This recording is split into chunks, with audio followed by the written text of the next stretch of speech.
The year is 1945.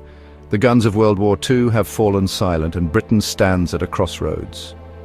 The people, weary from years of sacrifice, demand more than a return to the old ways. They want a new society. In July they deliver a political earthquake. Churchill is out and Clement Attlee's Labour Party sweeps to power in a landslide. Labour's manifesto, Let Us Face the Future, promises to defeat the five giants: want, disease, ignorance, squalor and idleness.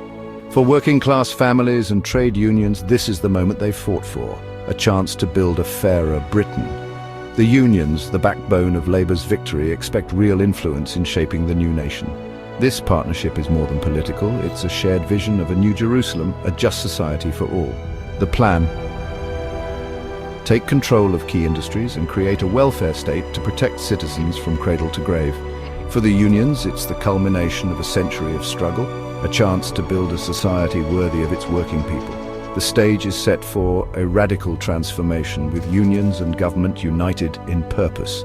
The promise of a new Britain is within reach.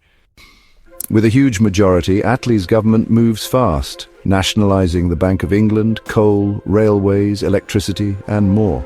For unions, this is a historic victory.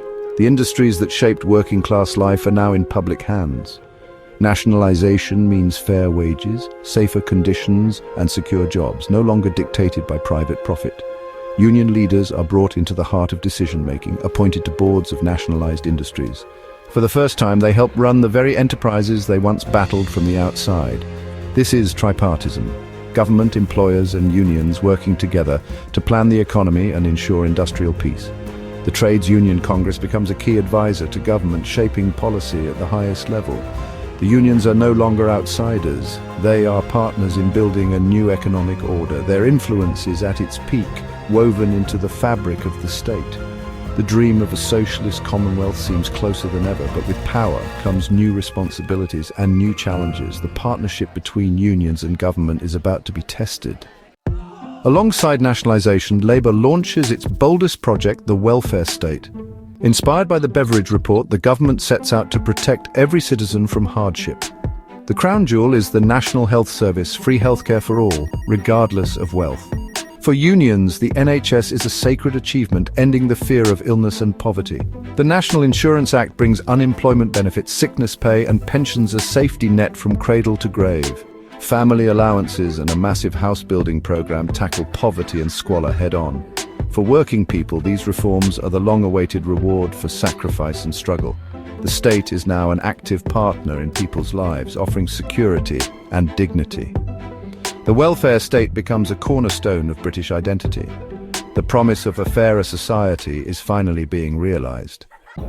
Optimism soon meets harsh reality.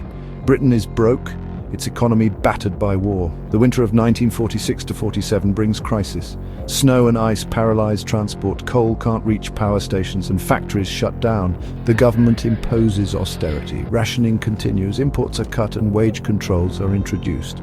The dream of a new Jerusalem is threatened by economic hardship. Workers expecting reward face more sacrifice and frozen pay. Union leaders are caught between supporting government policy and representing frustrated members.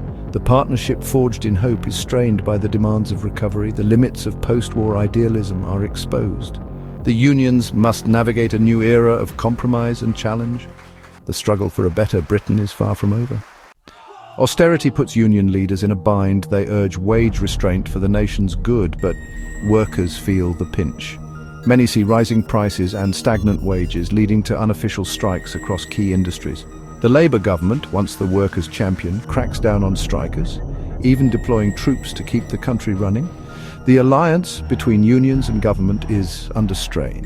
Union leaders are accused of being too close to power, while members demand action. The government's tough stance shocks many. Labour is now using state power against its own base. The cracks in the partnership widen, revealing deep tensions. The interests of government and workers don't always align, even under Labour. The era of easy unity is over. The future of the union movement is uncertain. By 1951, Labour loses power, but the union landscape is transformed. Unions have helped build a new social and economic order: nationalisation, the NHS and the welfare state. They are now central to British life. consulted on all major economic matters. Tripartism becomes the model for industrial relations, and union membership remains high.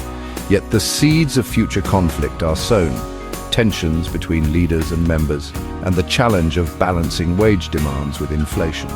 The strikes of the late 40s foreshadow greater unrest to come. The close relationship with the state brings both power and criticism.